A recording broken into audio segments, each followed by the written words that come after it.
soon. What is that? Oh, it must be nothing. Whatever. Hi, John. How have you been? Good, how have you been? Thanks, Martha. I've been looking forward to this week all night. So have I. My wife is away and Josephine is watching the kids. Really? How have you been? Good, but we must not let Betty know about our affair. It would ruin my relationship and your business. Yeah, I agree. But when are you going to tell your wife? I can't tell my wife. But John, it has to come out sooner or later. I'll be a great mother to your kids. Don't say that. Yeah, you're right. I'm sorry. Oh. Hey, Betty, how are you doing? Hey. Come on in. The food's almost ready. How are you guys? We've been doing good. I mean, I'm just hustling, getting along. Been good. Business is my main focus, but trapping is a hobby. So, how's your business? I mean, my business is pretty good. I was asked by a group of European models to design their next spring line. It's pretty cool. Wow, Martha, that's wonderful. Yeah, it's really what I needed to get along in my business. Yeah, I'm sure you're doing good. Nothing can go wrong. Yeah. Oh, that must be the food. Finally. I've been starving. Yeah. How's your family been?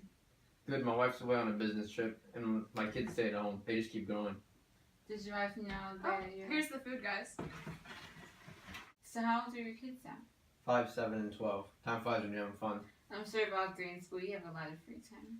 Yeah, actually. So what do you like to do? Oh, I should take this in. Hello? Hello? I think you have the wrong number. Yeah. Who is this? Did you see how close they are? Who? What are you talking about? What do you think they're talking about? What? You Who ever is tried this? anything between them? Who is this? Martha and John are sleeping together. I just thought you should know. What are you talking about?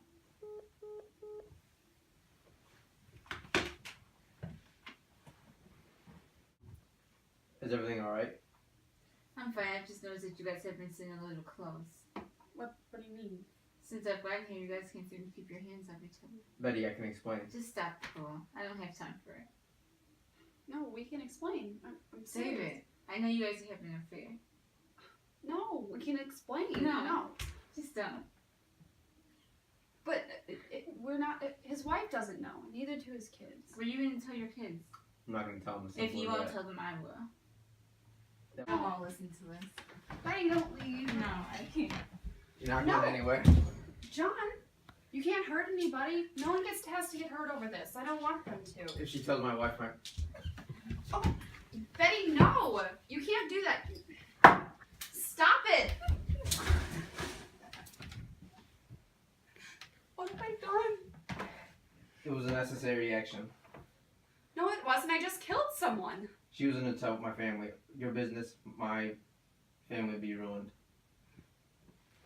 John, help me. Everything will be okay. I know where to have Betty. I know people in the firm. They'll get everything done. I don't know what I'm gonna do. I'll see your face everywhere I go. It's fine. Don't talk crazy. No, that isn't crazy. I'll see everything. The guilt, it's gonna consume me. I don't know how I'm gonna do it. Take this. Hello? Hello, Martha. Who is this? Let's not worry about that right now. I believe you just killed someone, right? How do you know that? Oh, wouldn't you love to know? What do you want? Oh, wouldn't you want to know what I want? That's not important right now. You have a body to get rid of. But the real question you should be asking yourself is, can you trust John? John? Do you love me? Of course I do. Well, you're not gonna go tell the police or anything, right? Of course not. I'll never do anything to hurt you. You say that, but you're not willing to tell your wife that you're with me?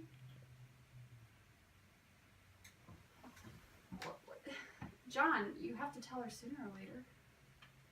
It's not necessary. Hello? Hello, John. Who is this? Oh, John, let's not worry about me. You have plenty on your plate. It's you. You're the one who did this. The reason Betty's dead, everything between me and Martha. When I find you, you're not going to want to know what's going to happen. Oh, don't make empty threats, John. You aren't going to do anything because you know you can't. What are you talking about? John, look, I just want to help you. You can still get out of this. You can kill Betty. It was Martha. You can still go home to your family. The choice is yours to do what's right. Do you really want your kids to grow up without a father? Do you...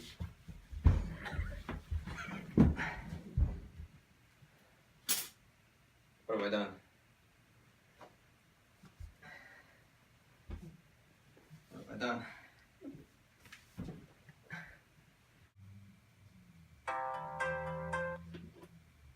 Hello?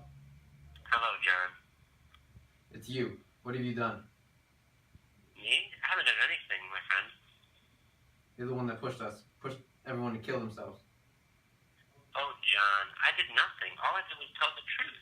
I never expected this reaction from you guys, but I must say this night has turned out better than I would have hoped for. You're sick. Am I, John? I wasn't the one who cheated on my wife for 2 years, deceiving my entire family, or the one who just snapped a woman's neck. You see, fear does something interesting. It erodes your self-control, showing who one truly is. So, deep down, everyone is a monster. What do you mean?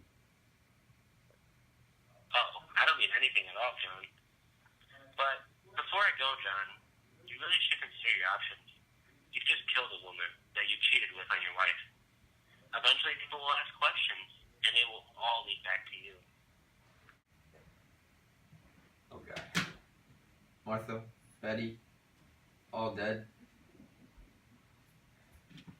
My wife, my kids, my business, all ruined.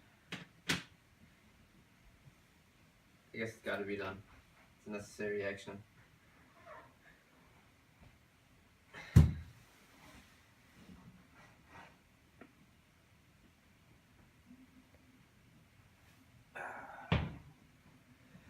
Jesus, what a mess. Well, at least now I can eat.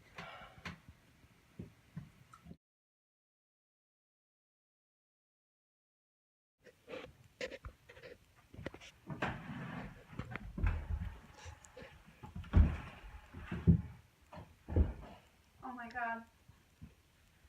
What have I done? I know he would have told on me, but what am I going to do now? I have no one. Hello? Hello, Martha. What do you want? Oh, me, Martha? I want nothing at all. I'm just glad to see how everything's turned out. This night turned out so much better than I had hoped for. You're the one who lied to me. You told me he didn't love me. You made me believe a lie. Are you sure about that? No, I mean, yes, I'm sure. You're doing it again. You're making me believe something that's not true. He totally would never have told on me. Oh, Martha. I'm gonna find you. I'm gonna make you pay for this.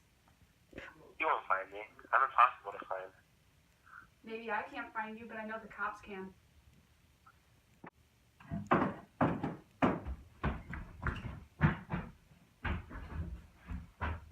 Oh my god, I'm calling the cops.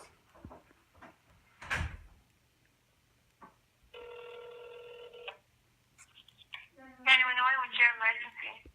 Hello, there's a stranger in my house and he's threatened me, and I'm scared and I need help, and he's done a lot of harm.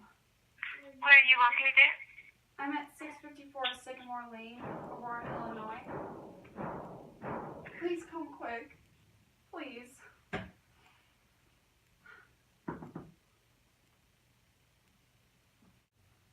What have I done? Ma'am, do you need help? Yes, please. Around there, please. Oh, what I'm gonna do. He's dead. What if I get caught? I got an urgent call. I hope it's worth it to get in the medication early. Oh my god, John, my husband. You might ask, why did I do it? I promise you there is a reason. It all started back when I was 7 years old. My dad and mom had loved each other very much. They would always be by each other's side at all times. Until one day, my mom drove me home early from a field trip because I got sick during the science demonstration. I walked in to see another woman's coat lying where my mom's went. Her purse was in my mother's chair. My dad came to the room holding her hand, just as he did to my mom. I was confused. I didn't understand what was happening. Just before I could say something, my mom walked in. The horror on her face enveloped the room, and her face sunk. She put her things on the ground and ran upstairs, crying. Slowly but surely, my mom and dad had more arguments. She tried to get him to stay with her, but knew deep down she needed to leave. I was forgotten, left behind. My grades went down, and my friends left. Eventually, when the divorce came along, I was 9 years old. I was split between my parents for the next 9 years. Every week I drove back and forth. Every week I was forced to spend time with that idiot that took my mom's place. I eventually flunked out of school and couldn't keep a solid job. My parents couldn't care less. I ended where I am today, stuck on the streets. Every day I scrounge for food, clothes, and warmth. I try to find stores that might spare me a pair of pants. In my free time, I sit on the sidewalks and watch the happy families pass the shops and restaurants. There was always this one beautiful family. They would go and get ice cream every Saturday. They had 3 beautiful kids, about 7, 9, and 12. I always enjoyed watching them. It reminded me of the days that my family was happy. One day, I saw the father walking towards the steak joint down the way. He was dressed quite dapperly and walked with a confident air. As he checked into the waiter, a woman approached him. He looked up, smiled, and embraced her. I was taken aback. He was cheating. He took her hand and led her into the restaurant. I was so angered. I now knew that no family could ever be perfect. No man could ever be faithful to the woman he supposedly loved. I needed revenge. I needed him to suffer the way that I did. I found the perfect opportunity. I was in a local clothing store trying to snag a pair of pants. But that's besides the point. I look over to see the man and his wife talking to the store owner. They were raving about their upcoming dinner night. I began to think and ponder. Suddenly it hit me. I could ruin this man's life. I could go in, tell the store owner he was cheating, and get their delicious food in the process. I hid out in the back racks of the store waiting for her to close.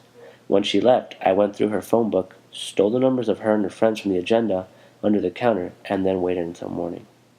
The day of the party came the next morning, and I followed her back to her house that night. I snuck into the porch door and hid out in the living room. I waited for my plan to unravel. I wanted them all to suffer just as I did. I wanted to show them what true pain feels like.